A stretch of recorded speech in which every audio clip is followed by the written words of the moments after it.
This is a game I played as white against National Master Michael Aigner at the People's Chess Tournament in Santa Clara in 2008. He and I have played a number of close Sicilians from both sides of the board against each other. It's one of our favorite openings. And in this one he chooses to exchange off the king knight, which allows me to build up something of a center and to jog his rook on the queen side, which will cost him a move later on. Now here there was a possibility that I overlooked of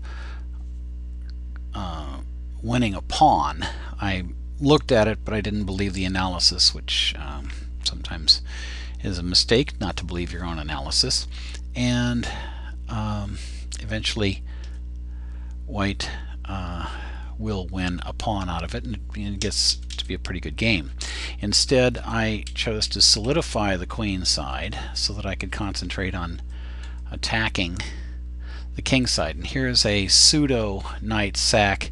If he takes the knight, the queen comes to g5, checks, picks up the h pawn, and eventually the light squared bishop that's trapped in by its own knight.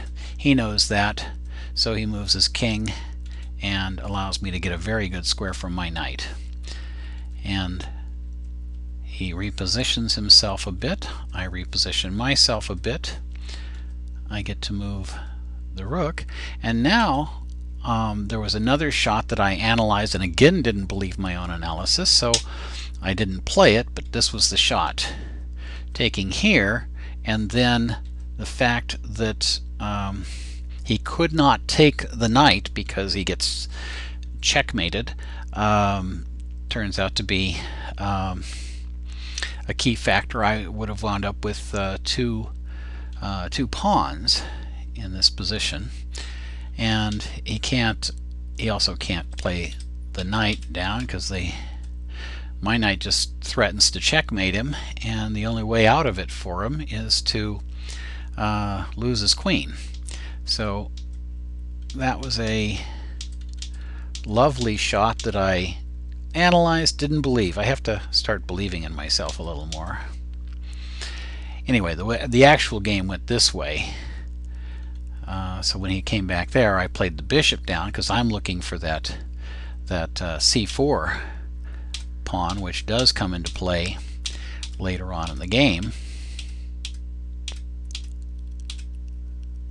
Now I should have taken that g pawn off before his rook gets to the g file, and that would be advantageous for me, but I was more interested in getting the knight in there.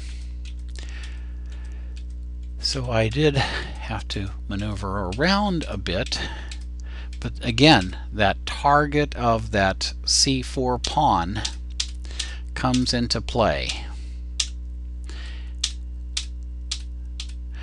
And slowly I can now take the pawn.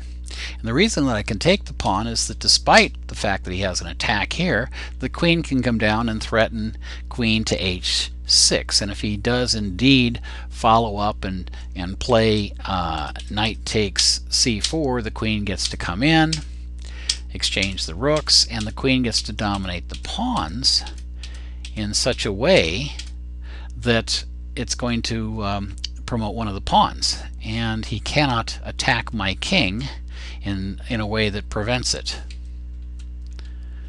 And I win. Unfortunately, I didn't play that in the game, but that was the analysis.